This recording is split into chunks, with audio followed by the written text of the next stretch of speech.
여러분 안녕, 강지입니다. 자, 계속해서 이사 준비를 하고 있는데요. 저번에 제가 대출 서류 관련해가지고 한 2장 정도 뽑고 나머지를 안 뽑았잖아요. 그래서 그거를 뽑는 거를 한번 해보려고 합니다. 일단 인터넷에서 할 수 있는 것만 해보려고 해요. 보리씨, 아이고 주무셔요?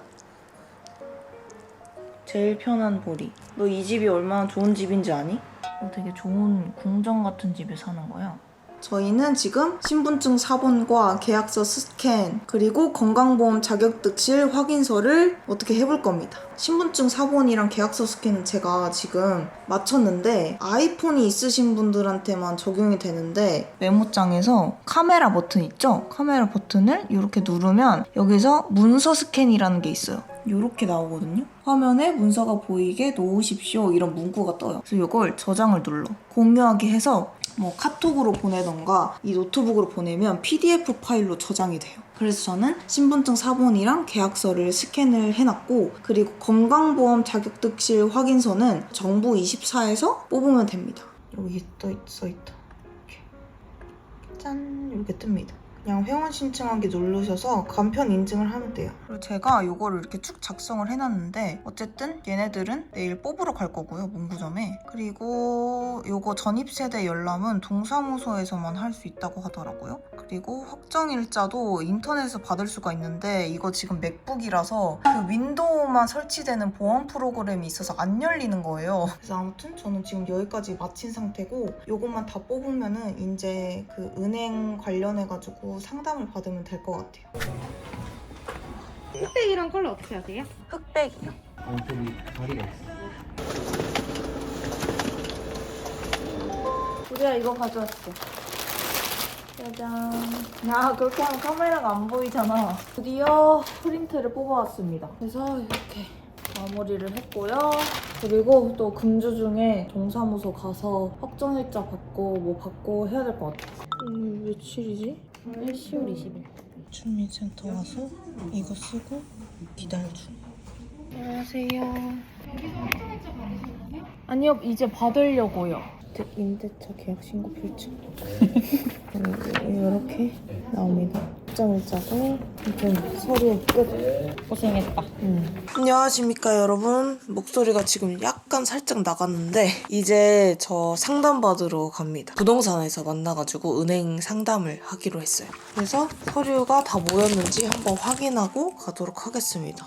자, 주민등록등본 초본 그리고 가족관계증명서, 신분증 사본, 임대차 계약신고 필증, 계약시 받은 서류, 그리고 건강보험 자격득실 확인서, 이사할 곳 전입세대 열람. 됐다. 다 뽑았습니다. 와, 진짜 이거 뽑는데 왜 이렇게 정신이 없고 되게 많은 것처럼 느껴지는지 모르겠어요. 도장이랑 신분증 들고 가보도록 하겠습니다. 여러분, 부동산 가가지고 은행 대출 상담을 받고 신청을 하고 왔고요. 2년 동안 대출을 하고요. 그리고 제일 중요한 거, 이자율이 4.1%입니다. 저는 지금 회사를 안 다니고 있고 집이 3억 초반인 집이어가지고 불가피해요. 이 HF 상품을 대출을 받았습니다. 6개월마다 변동 주기가 있대요. 그때 저는 신한은행에서 받을 때 3개월마다 변동금리였거든요. 6개월마다 되는 거는 좋은 것 같아요. 왜냐하면 해봤자 한 번, 두 번, 세 번, 네 번, 네 번밖에 안 오르는 거예요.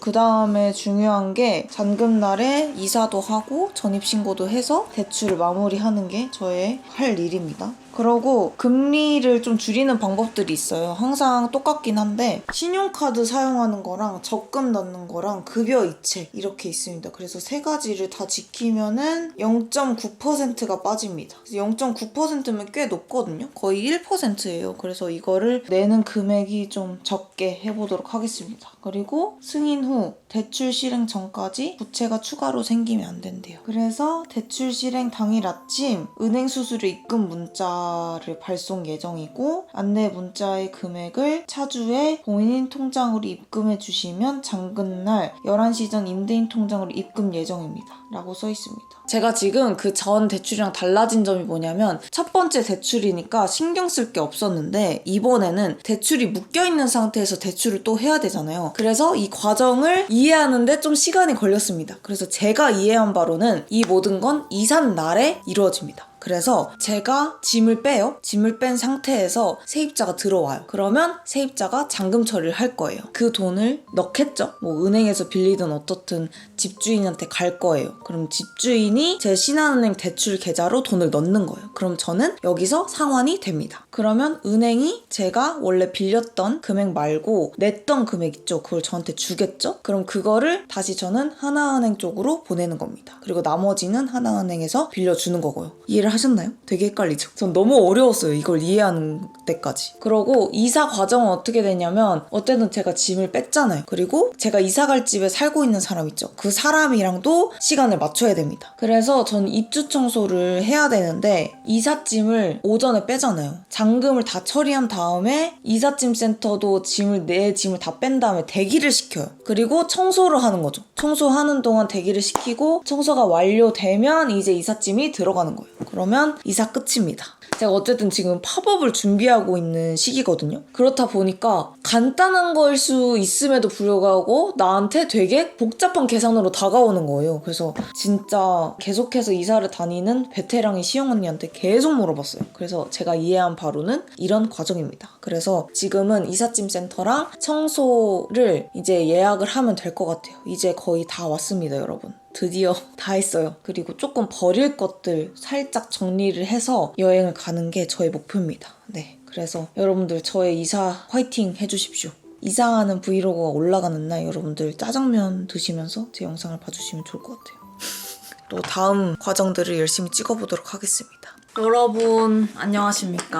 이삿짐이랑 청소를 좀 알아보려고요. 제가 짐싸라는 어플을 다운받아놨거든요. 이걸 한번 같이 예약을 해봅시다. 그래서 이 어플을 이렇게 들어가면 이사가 있고 청소 있고 운송, 세탁기 청소, 에어컨 청소 뭐 이런 게 있어요. 근데 예전에도 제가 여기서 이삿짐을 했었어요. 반포장 이사를 했었어요, 그때는. 왜냐면 원룸에서 여기로 이사 오는 거기 때문에 큰 짐이 없었거든요. 좀 큰 물건들이 좀 생겼잖아요. 이 소파라던가 뭐 이런 게 있기 때문에 무조건 포장 이사. 그래서 이사를 한번 작성해 볼게요.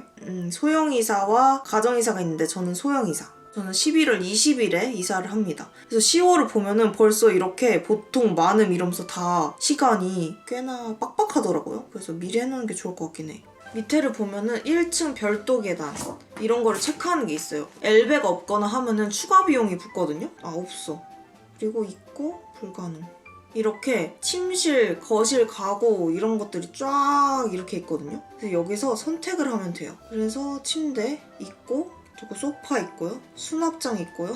책상, 의자, 책장 다 없고요. TV 있고 건조기 있고요. 건조기 있고요. 냉장고 있고 전자레인지 있고 이건 몇 개를 해야 되지? 어머머. 1개에서 5개 무조건 안 되고 16개에서 20개는 있어야 될 것 같아. 싱글, 슈퍼 싱글. 아, 거실장도 있잖아. 없음. 소파 1번, 패브릭, 2인용, TV 1번.